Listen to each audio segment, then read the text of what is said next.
S'il y a un mal particulier dans le monde du travail, c'est que chaque fois que l'on parle de ces questions-là, on oublie la question du travail. C'est le mal principal. Autrement dit, c'est comme si le travail était qu'un contexte, qu'une espèce de scène sur laquelle se joueraient des choses qui relèvent au fond des problématiques interpersonnelles, interindividuelles ou l'échange avec des groupes. Alors que la question essentielle, c'est qu'est-ce qu'on fait dans le travail, quelle utilité ça a, et comment on fait du bon travail. Comment on fait du bon travail tout en préservant un certain nombre de choses sur le plan social, sur le plan éthique, etc. Donc ça, c'est la grande question. C'est l'oubli du travail, c'est le déni du travail dans sa réalité et dans toutes ses dimensions. C'est le premier mal. Et puis le deuxième, je dirais, parce que j'en mettrai deux quand même, et l'un d'ailleurs n'est peut-être pas sans expliquer l'autre, c'est qu'on réduit la question du travail à des problématiques de gestion, de formalisme et de gestion qui bien entendu derrière ont plein d'applications en matière de contrôle, en matière de confiance, en matière de compréhension même de l'activité, etc., etc. Voilà le grand mal, au fond, qu'on pourrait repérer. Il y en a plein d'autres, mais les mots, il y en a pas mal. Mais c'est véritablement cette question-là qui serait au cœur peut-être d'une réflexion à avoir autour de l'avenir du travail. Alors, la question du sens, elle a, je pense, toujours été importante. Aussi bien peut-être que celle du bien-être, mais qui n'était pas une question que l'on posait en tout cas à cette époque-là. La question a toujours été importante, mais elle n'était pas forcément de fait discutée ou mise en avant. Hein. Peut-être parce que justement il y en avait. Quand il y a quelque chose, on n'en parle pas vraiment. Quand il n'y en a plus, on en parle beaucoup. Si vous regardez dans l'histoire, on a commencé par parler de stress, puis de personnalité difficile, ou voire de conflit, mais le conflit est une nécessité. Hein. C'est même pas que c'est une nécessité, c'est une réalité. Il n'y a rien qui ne soit conflictuel. Par exemple, le vivant, ça vous confronte automatiquement au conflictuel. Quand il n'y a plus de conflit quelque part, quand dans une entreprise on vous dit qu'il n'y a pas de conflit, chez nous tout va bien, moi je pense immédiatement, soit plus personne ne travaille, soit ils sont tous morts. Parce que si je travaille, forcément que j'ai des conflits. Mais le conflit, c'est noble, c'est ce qui nous permet d'avancer, de comprendre, etc. Donc, on a parlé de ça, il fallait éradiquer les conflits. Puis après, on a commencé à parler de souffrance. Et à partir du moment où on a passé à parler de souffrance, on a vu apparaître des choses comme qualité de vie au travail. Vous voyez, quelque chose qui vient dénier la réalité cette réalité, qui vient dénier cette réalité de la souffrance, et on y met autre chose. Et on y développe, bien sûr, tout un tas de pratiques qui sont oublieuses du travail.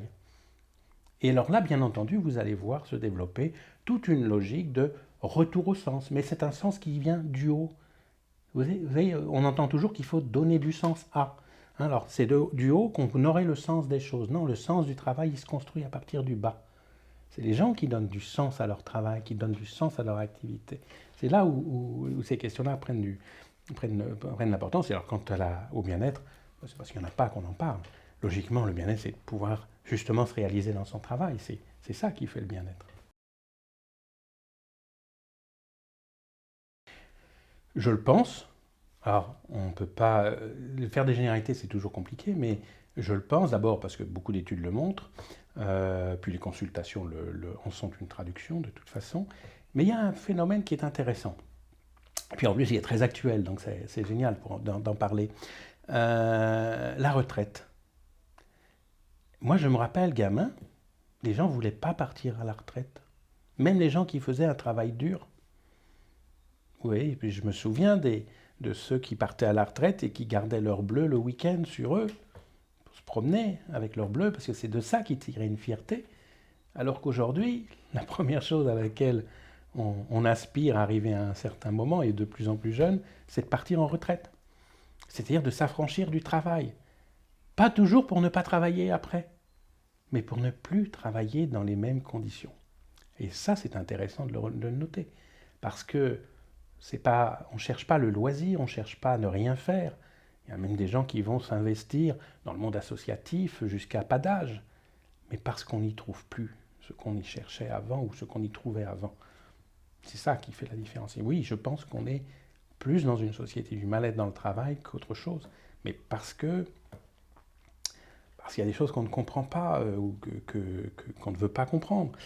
On dépense énormément d'argent dans les entreprises à construire des plans d'action pour retrouver du bien-être au travail, du moins, ou en tout cas on le dit, et dans des astuces, dans des espèces de dérivatifs qui ne répondent pas à cette question-là, pour ne pas affronter la seule question qui serait une vraie prévention, qui est de dire que pour que ça aille bien, il faut s'intéresser à ce qu'on fait et à comment on le fait. Et pour ça, il faut s'intéresser à ceux qui le font et qui savent le dire. Pas toujours bien, voilà. Mais c'est là que se trouve la vraie valeur du travail. C'est dans ceux qui le font. Moi, je ne pense pas qu'on vit aujourd'hui ce genre de révolution. Ça, c'est ce qu'on vit depuis un certain temps. Les positions de retraite, qu'on appelle le queen quitting, c'est ça. J'ai découvert ça il n'y a pas longtemps dans le Monde, donc je ne l'appelais pas ça de cette manière-là, mais ces défenses par le retrait du travail, effectivement, elles existent depuis déjà très longtemps. Non, je trouve qu'il y a matière, au contraire, à voir apparaître quelque chose qui est un peu plus subversif, c'est-à-dire que la jeune population qui arrive sur le marché du travail n'est pas du tout prête à jouer le même jeu que nous, que les anciens. Et ont une volonté, ou en tout cas une vision aussi du monde qui va certainement bouger les lignes. Donc je pense que là aussi, c'est le résultat peut-être de la perception qu'ont ces jeunes de la souffrance de leurs parents dans le travail qui provoque ça. Donc s'il devait y avoir un mouvement un peu révolutionnaire, en utilisant de façon un peu abusive ce terme-là, je pense qu'il est plutôt de cet ordre-là, et on peut en espérer quelque chose.